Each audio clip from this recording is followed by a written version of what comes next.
We apply a lot of math and data science to media buys.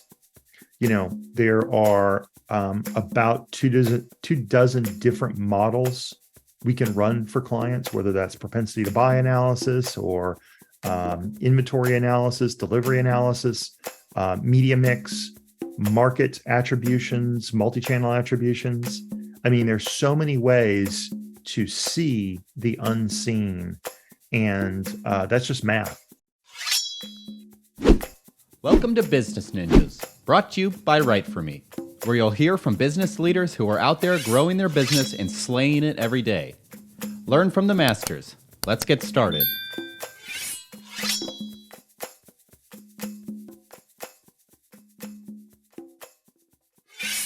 Hi, and welcome to another episode of Business Ninjas. I'm here today with Ken Robbins, CEO at ResponseMind Interactive.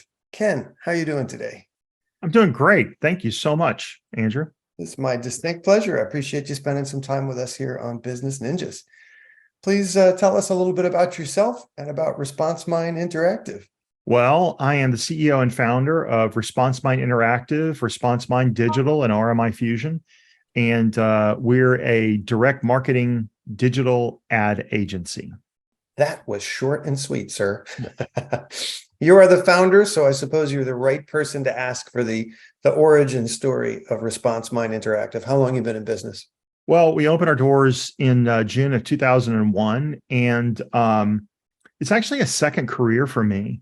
I sold real estate, and I had a very successful career at real estate. It took me a while to kind of get my legs under me because I was very young. I started when I was 20, but for 10 or 11 years, I made a lot of money selling residential real estate. But the way that I did it was knocking on doors, and nobody would do that. Nobody does that today.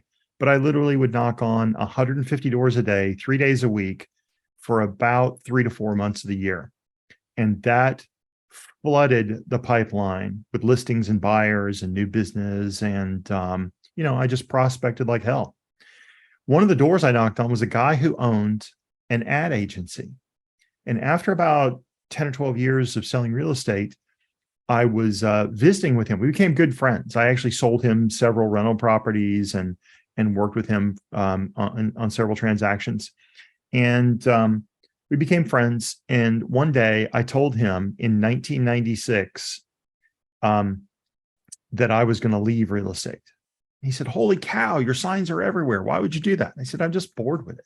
It's not interesting to me. I want to do something different." And he, on the spot, said, "You should come work for me." I said, No. You run an ad agency. I don't really know much about the ad business. And I'm not a good employee anyway. I need to go start something. I'm unmanageable. I don't really want to work in a corporate environment. So he took a second bite of the apple and he said, "Come work with me, learn the ad agency business, and then we'll start something together." So I thought about that for a month or two. And then on October 10th, 1996, I came to work for him.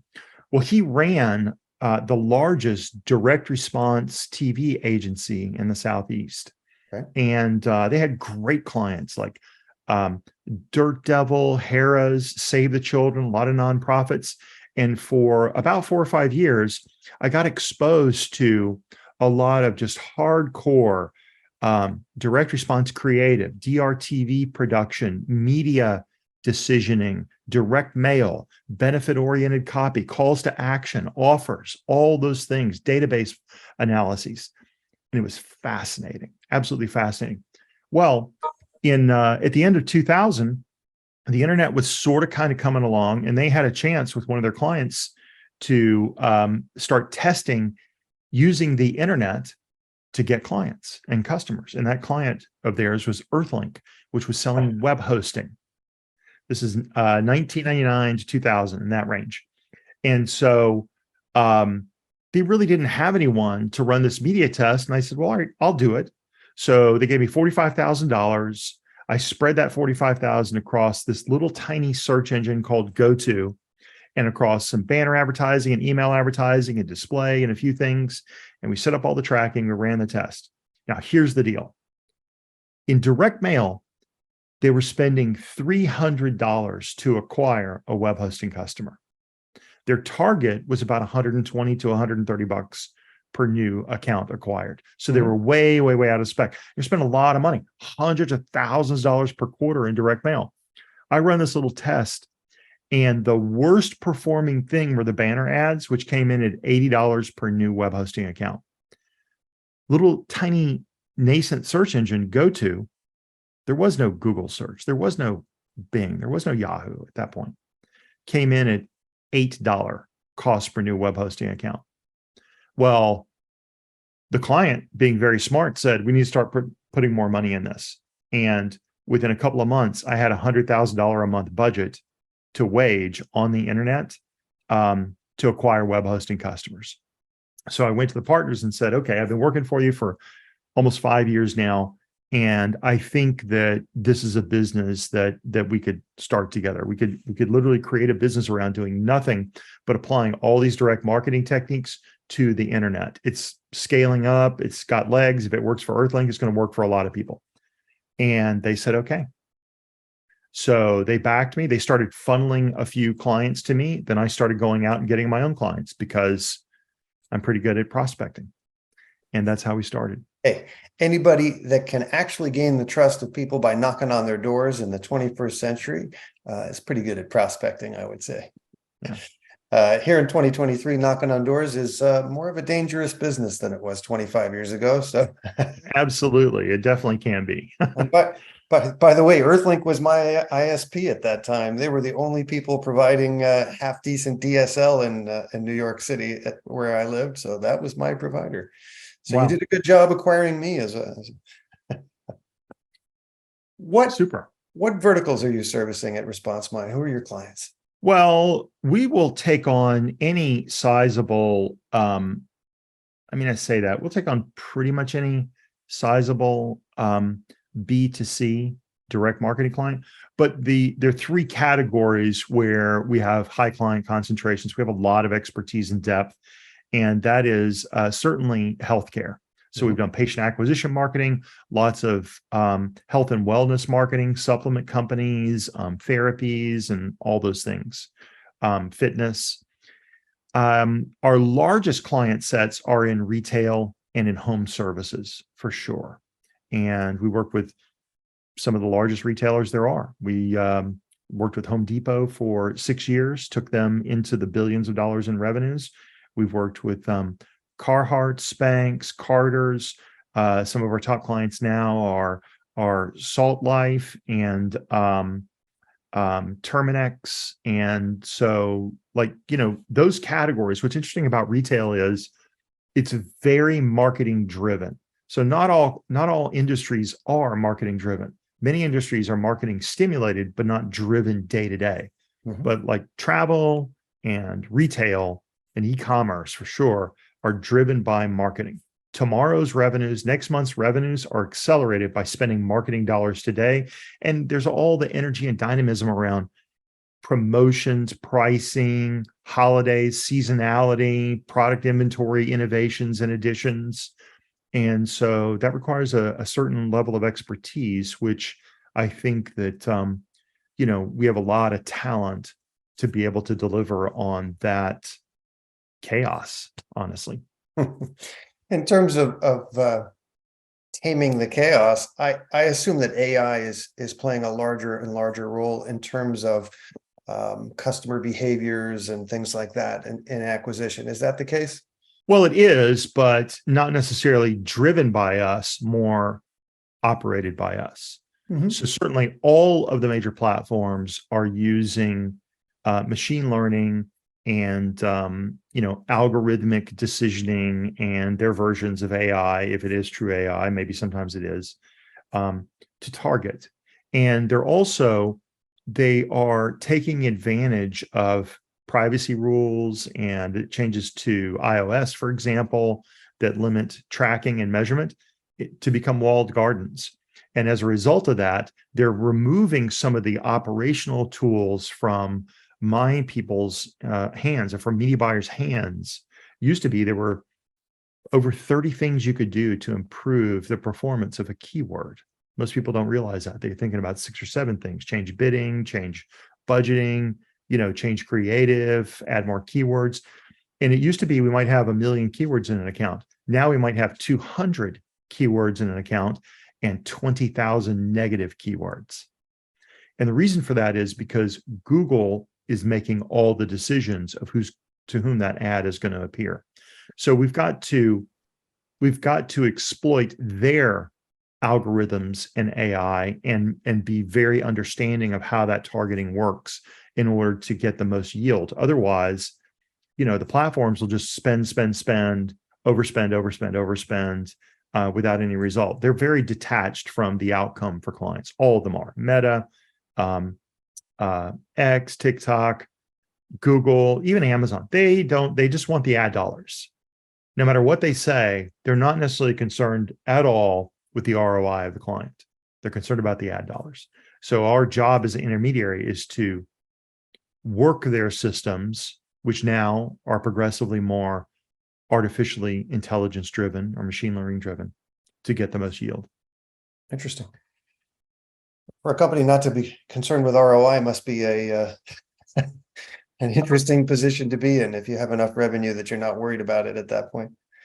Well, one of my people just came out today and on our daily company stand-up brought us an article about a lawsuit against Google where a Google executive had to admit on the stand that they raise the minimum auction prices arbitrarily in order to hit quarterly numbers.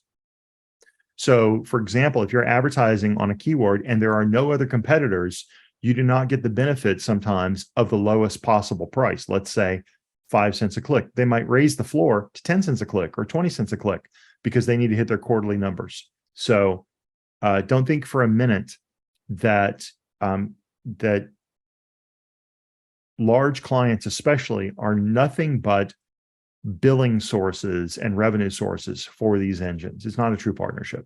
Well, it's unfortunate. I mean, fortunately, Google's algorithm is so robust, they still do deliver a nearly flawless user experience, but it's a little disheartening to know that it's that simple that they can just dial in and dial out profits as necessary. That would be referred to as an oops in terms of having to say that publicly on the record. Absolutely. Yeah. Yeah. What are the most common problems you are solving for your clients? Oh, the most common problem day to day is tracking and measurement. Mm-hmm. So, I'm a hardcore direct marketer. I mean, all the way down to my DNA, and we hire for that. So you can't make it in my company without having high order math skills, be good at deductive reasoning, and very curious and questioning of what you're seeing in front of you, and generally math oriented. So everybody wants to know the results. And there are two paradoxes that are sort of the state of being in working with clients. The first paradox is you can measure so much more today than you could 20 years ago in the world of terrestrial media and broadcast media and print, et cetera. So you can get a lot more precise. At the same time, you're also blinded because of the inability now to connect personally identifiable information, because of the fact that everyone has their own system. So if you're looking at your Facebook results in isolation versus, say, your YouTube results or your paid search results, you're often double counting. So a client will say to us, $100,000 in revenue delivered from each of these three things. Well, right. Do you have $300,000 in your bank account? No, I have 122,000. Oh, so you're double counting. So reconciling all of the data so that it nets out to the actual reality is the most common persistent work that has to be done on a day-to-day basis.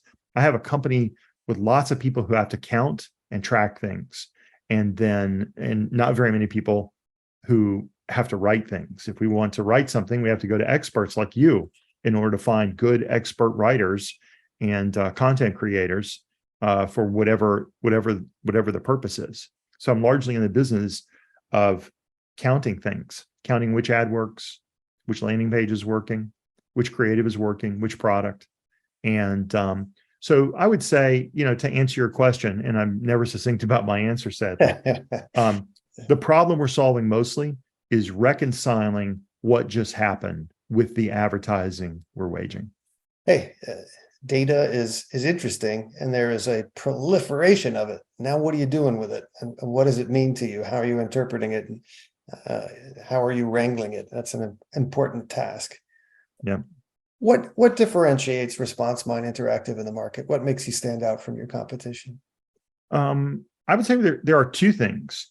So there's several thousand digital agencies in North America. And if you count the solopreneurs, there's probably 30,000 quote unquote digital agencies. And so it's hard to stand out. I don't really worry about it too much, but I would say there are two things that are distinctly different at ResponseMind in terms of the value we provide to clients. So the first one is we have a particular specialty in growth clients. So a lot of our clients, even the enterprise levels that have started up digital divisions or direct to consumer divisions, those represented growth clients. I could give you many examples. We started with Floor & Decor when they had 80 stores and not 80 stores, but less than $100 million in revenue. And 7 years later, 1.6 billion in revenue. My team was a large part of helping deliver, at least from the digital standpoint, new leads, new design appointments, interest in their stores, et cetera, as they're growing and they're building out their store footprint. When we had Home Depot, and this is a little long in the tooth, but when we had Home Depot as a client, we worked with them for 6 years. They were getting about, less than $15 million in direct revenue off the internet. And they had no significant revenue contribution into the stores. When our relationship ended in 2009, they had over $1 billion in revenue from all of the media buying we were doing online. The ROI was fantastic. We had a very complex sort of measurement system and a lot of models we were running in order to determine what we're driving in the store, a lot of tests, holdouts, et cetera. But we specialize in growth clients. If you want to grow and you see marketing as a device to do that, then and you're in the consumer facing business, we are definitely a firm you should talk to. I think the second thing is that the way we get to that, which is we apply a lot of math and data science to media buys. There are about two dozen different models we can run for clients, whether that's propensity to buy analysis or inventory analysis, delivery analysis, media mix, market attributions, multi-channel attributions. I mean, there's so many ways to see the unseen, and that's just math. So we use a lot of that. Excellent. Let's switch gears, talk about the last couple of years. Most industries have had serious challenges trying to sustain, let alone grow through COVID. I would imagine that your company found some opportunities for growth in the last couple of years. Tell me about the COVID years. Well, sure. It's been volatile. So I think every business is living with the distortions caused by, number one, the COVID pandemic, and number two, the government and the Federal Reserve's response to that. So here's a great example. One of our clients was American Shield Home Warranty Company. They've been a client of ours for 8 years. Fantastic client. We actually operated a nascent call center on our own for them. So one of the things we do is performance-based relationships where we're paid a commission or we're paid to deliver a new customer to a client. So that was one of those types of relationships. In fact, we weren't even, in the last several years, we weren't even doing the marketing for American Home Shield. They were doing all the marketing, but our call center performed so well, they would take their marketing response and send that into our call center because they had great conversion rates, et cetera. Well, at the beginning of COVID in 2020, we had maybe 18 or 20 agents working on this business. A year later, we had over 100 agents. Another year later, we had almost 200 agents. We had to scale up rapidly. We never had dedicated recruiters just for the call center. But by early 2022, We had 2 full-time recruiters and a whole administration staff managing these 160, 180 call center agents in remote locations, which was incredibly challenging. But my team rose to the occasion and we got it done. Well, what happened next? What happened next is interest rates began to go up as a result of the Federal Reserve trying to stamp out inflation and all the things you hear in the news. And our client began to pull back. We don't need as many agents as you have. We're not going to send you as much response. And then towards the end of the year in 2022, they came to us and said, we can get much better rates offshore in the Philippines and down in Colombia and Puerto Rico. So you're going to need to lower your rates. We couldn't do it. So we resigned the business. And those distortions have just been really, really challenging. I've learned more about managing a business and managing the cash flow and managing the HR. You can imagine the HR in that as a result of all this in the last few years than I had in the previous 20, for sure. But be that as it may, we've settled in. We have a great client base. And what I find is that the smart marketers are pushing in. They're pushing in because they recognize the opportunity to the best of their ability. So they're trying to grow. Direct to consumer and e-commerce are doing great. It's largely as a result of the media shift, Andrew. So back in, since 2017, we hear all the time about people cutting the cord, moving online, et cetera. But since 2017, there's been another 20 to 23% surge in people who don't even have a cable connection. They're streaming. So what do we see now? We see the decline of things like TV advertising, and those dollars and those TV commercials are moving to connected TV and digital out of home and all the streaming services. Well, now you're in my territory. Now I can get back to DRTV because those things are trackable, they're measurable, they're optimizable, and that's what my team does. Nice. Hey, the word pivot is kind of overused in the last couple of years, but it's important. There are no more linear paths. I think, control is sort of a human illusion, but I love that. COVID reminded us all that you really do not know what's coming tomorrow, and you have to it's all about your response to whatever situation you're put in. And obviously you guys are agile and you understand that things have to change with the times. What value has content played in the growth of ResponseMind Interactive? It's played enormous value. So first of all, we have a very robust and enterprise level SEO offering, and you can't rank anymore and maintain those rankings in organic search without good expert level content. The days of just throwing up content in order to stuff with keywords, for example, or rank on something are gone. And the days of going out and, over soliciting inbound links are really gone. Are there ways to get people to refer to your content? Absolutely. But the best way is to write something that's expert and this was a change for us. We used to have writers internally and they were great, but they can't be expert at everything. And, that's why I like a service like WriteForMe, where you've got category experts, whether it's finance or healthcare or what have you, and each of those category experts can deliver a higher level of content accuracy. So content supports our SEO service offering for sure. For me personally, and for us as a business, it supports us because, and this is doubly true in the world of B2B. Anybody who has a B2B business, content is the source because you've got to establish your expertise at solving a business problem. And that's sort of an intangible challenge. And it needs to be persistent and consistent. So whether that content is visual, like video or podcasts or audio, or written. I mean, the easiest thing is written, just to develop a writing plan. Here's a great example.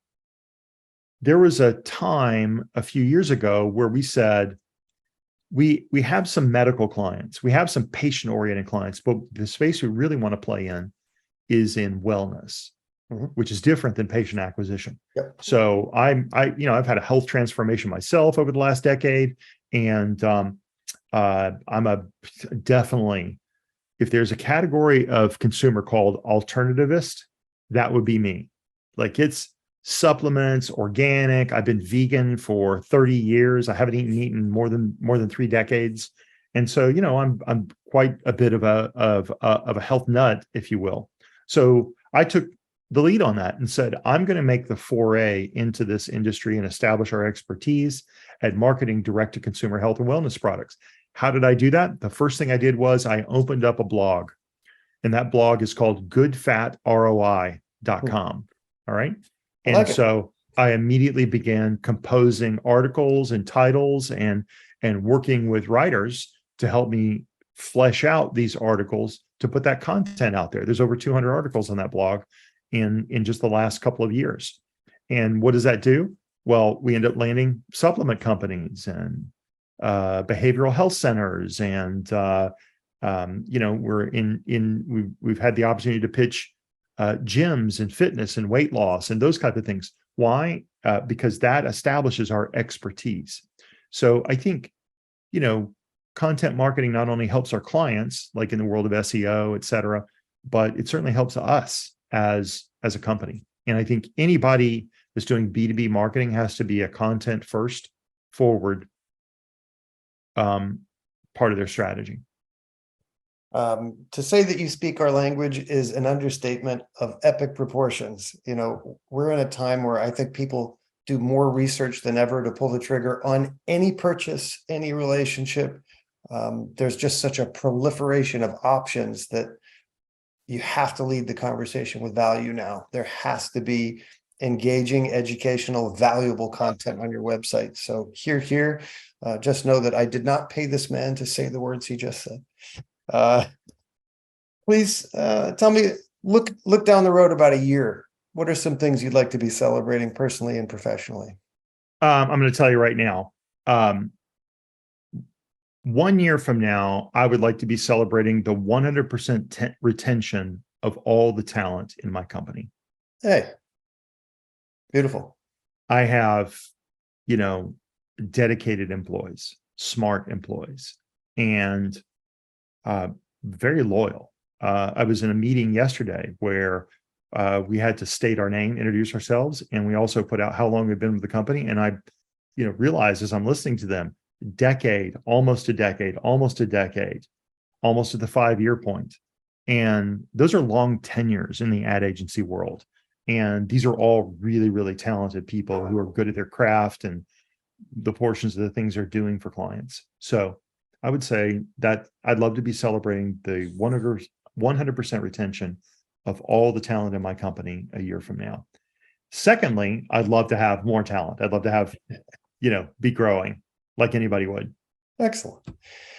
Please tell us, what's your URL? Where can people find ResponseMind Interactive, and what social media outlets are you using these days?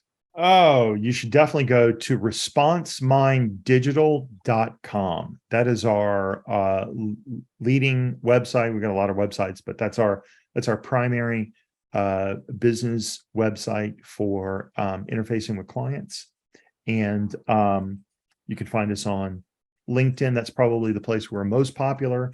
At our ResponseMind digital LinkedIn profile and my profile, I put out a lot of content. I put out a lot of, opinion videos, if you will, and repost a lot of stuff. Certainly my blog, goodfatroi.com. And then on our website, we have a business blog where we talk about data science, data analytics, media buying, and certain industry verticals. Excellent. Ken Robbins of ResponseMind Interactive, it's been a distinct pleasure. Thank you so much for spending some time with us on Business Ninjas. All the best to you and yours, and continued success at ResponseMind. Thank you, Andrew.